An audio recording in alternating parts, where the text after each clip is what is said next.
આવડી જાય કે ઈ છે એ મધ્યસ્થ બહુલક છે સોરી, તો એ કેટલામાં નંબર પર હતું? 5. આ સંખ્યાનો જે છે બધી સંખ્યા એનો બહુલક છે એ કેટલો થયો? 5. બરાબર. પછી મધ્યસ્થની વાત આવી h હતા તો h નો ક્રમ કેટલામો છે? કરજો મને 8 નો. તો બેન છે એ 8 નંબર છે એ આનો મધ્યસ્થ થયો. અને બહુલક માટે આ બધા જ આંકડાઓનો જે આપણે સરવાળો કરીએ છીએ એ રીતે સરવાળો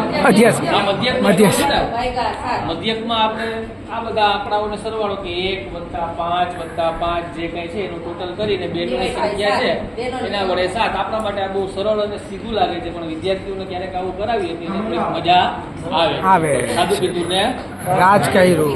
કેમ આપણે જુદી જુદી અંગિકા હોય તો એકને આપણે ગણાંક સૂત્ર બનાવી દઈએ, એકને લાઇસોસોમ બનાવી દઈએ, એવી રીતે એકને કોષરસ બનાવીએ, એકને કોષ કેન્દ્ર બનાવીએ. પછી એને કહેવાનું કે તમે તમારી પ્રોપર્ટીઓ બોલો અહીંયા આવીને.